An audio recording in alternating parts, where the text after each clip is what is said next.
Solidarity forever, solidarity forever, solidarity forever, for the union makes us strong.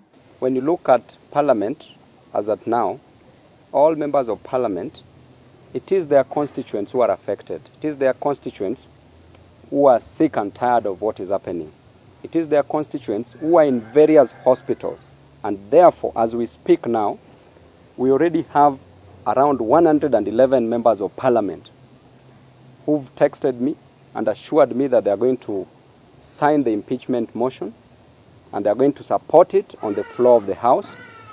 And this will be the greatest impeachment ever. Why?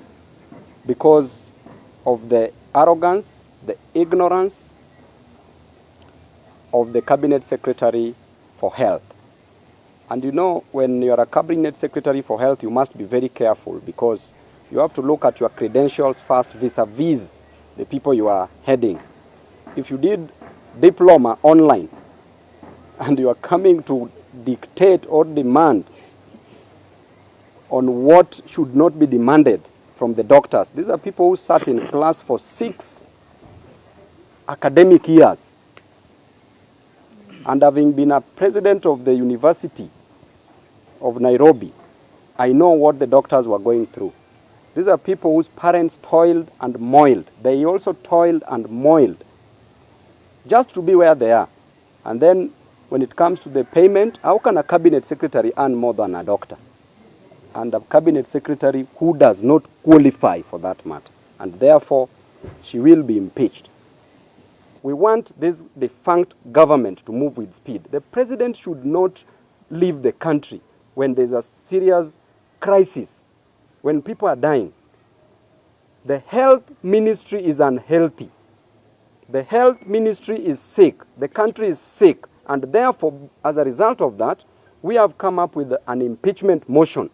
We are going back on Tuesday to Parliament, and this is the letter that we've sent to the clerk of the National Assembly so far on an impeachment motion that we want to impeach the Cabinet Secretary for Health, Nakhumicha, and we want her to continue staying at the funerals where she's enjoying staying instead of meeting the doctors and doing her job.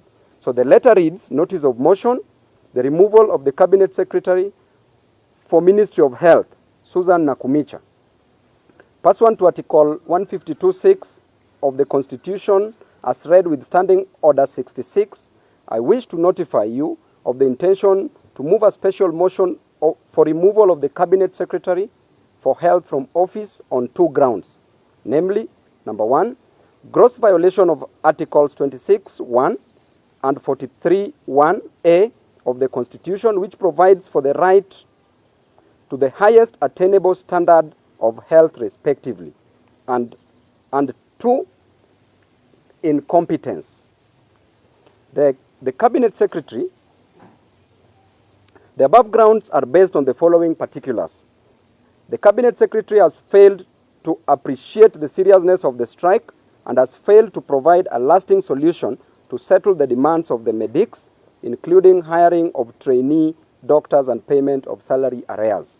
Number 2, the CS failed to avert the doctors' strike, which has now entered its 3rd week.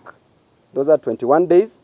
The CS has instead taken a hard line and is instead threatening the striking doctors with immediate sacking and replacement. And therefore, we shall disappoint her and we want the president to appoint somebody else. Number 3, as a result of the doctor strike, scores of Kenyans have been unable to access medical care, and in dire cases, some Kenyans have lost their lives. I will be moving this motion and seek the resolution of the House to require His Excellency the President to dismiss the Cabinet Secretary from office. We have attached the necessary evidence in support of the allegations. Hivi wengi wanaopoteza maisha ni kina mama na watoto. Wakenya wanahangaika sana sana na hili swala la afya. Na mimi nataka niulize serikali hii ya Kenya iliyoko sasa. Jamani, hii afya tunaiweka katika kitengo gani? Kwa sababu nimeona afya ni kama sio priority. na iwapo mtu hana afya, hata security huwezi fanya, na ikiwa una afya, hata elimu pia huwezi kwenda katika elimu. Lazima afya iwe ni priority number one. Na nataka niulize, iwapo serikali inazungumzia universal health coverage, universal health coverage itafanya kazi vipi iwapo madaktari wamegoma, iwapo madaktari hawatakuwa, iwapo madaktari hawalipi pesa ambazo zinaweza kuwamudu katika kazi zao wanazofanya? Hilo ni swala tutakuwa haliwezekani. Nashangaa sana kila utawala unaokuja ama kila regime inaokuja inasema tuende tu renegotiate ile agreement ama ule mkataba ambao ulifanyika kuhusiana na mambo ya madaktari. Sasa tunauliza, ni utawala gani utafanya implementation? Ni wakati ni sasa, lazima utawala ulioko uweze kuimplement ule mkataba, na si ati kila wakati tunarudi kurenegotiate. Kurenegotiate nini, na wakati yale mazungumzo yalikuwa ni mazungumzo ya kina na alikuwa ni mazungumzo ambayo watu wameweza kukubali na kukubaliana. Ni masikitiko makubwa sana ukiangalia hapa Kenya, kwa zaidi ya miaka 7 madaktari hawajaandikwa, lakini leo jeshi, kila mwaka wanajeshi wanaandikwa, kila mwaka polisi wanaandikwa, kila mwaka sekta zingine zinaandikwa. Kwa nini hii madaktari ama hii mambo ya afya imechukuliwa ni kama ni jambo ambalo halina umuhimu? Na tunaona kwamba huwezi kufanya chochote usipokuwa na afya. Kwa hivyo tunasema lazima madaktari waandikwe. Leo hii oncologist, madaktari ambao wanaangalia kansa, na kansa imekuwa nyingi sana katika taifa letu, hawako zaidi ya 20 katika Kenya nzima. Sijui hao 20 watagawanywa vipi katika 47 counties. Ukiangalia neurosurgeon, sisi kule Coast Region nzima tuko na mmoja peke yake anaitwa Dr. Okanga. Sijui ataenda Kwale, sijui aende Kilifi, sijui aende Mombasa. Sasa tunauliza jamani, hii wizara ya afya inaangazia haya mambo, haya matatizo nyeti, ama tutakuwa kila saa ni mambo ya paka mshikepanya?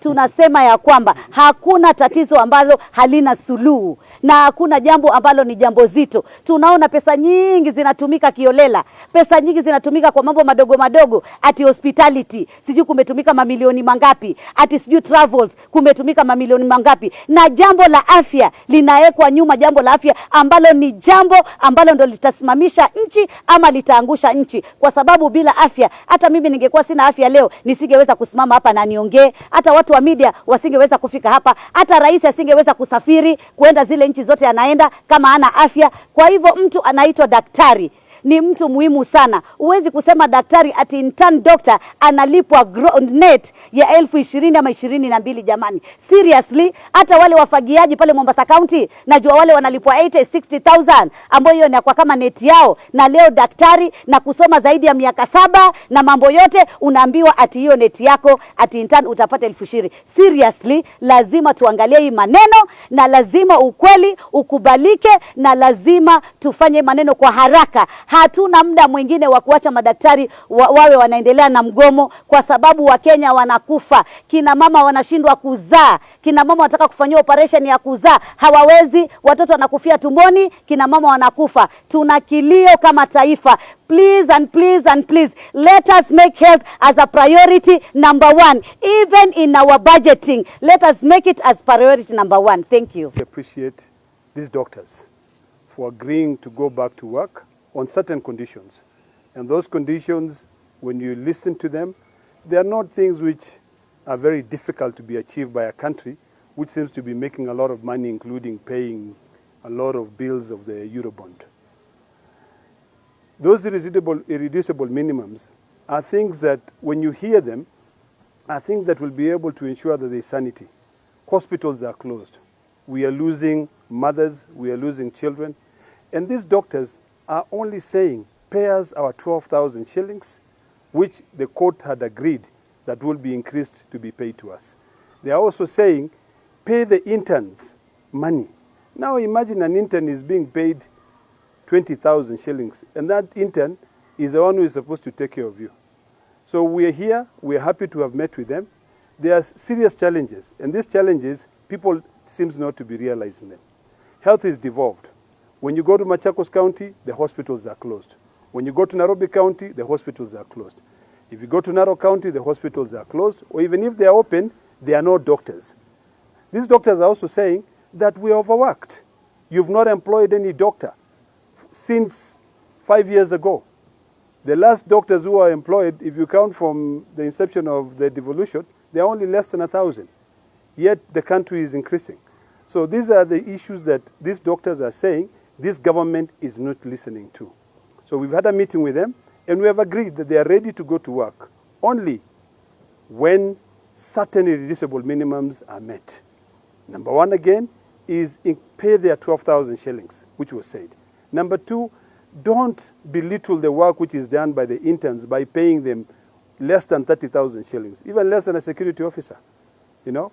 Number three, they are saying that they are overworked. They cannot continue working, many hours. Hospitals have, you go to Mombasa, you'll find that they only has one neurosurgeon. How do you expect people of Mombasa to get their services? We are also happy that they realize that people are suffering. So to be able to end this struggle that we have at the moment, which we support them entirely, the government must now listen to them. The government must respect court orders to be able to ensure that we remain in a country that respects the rule of law.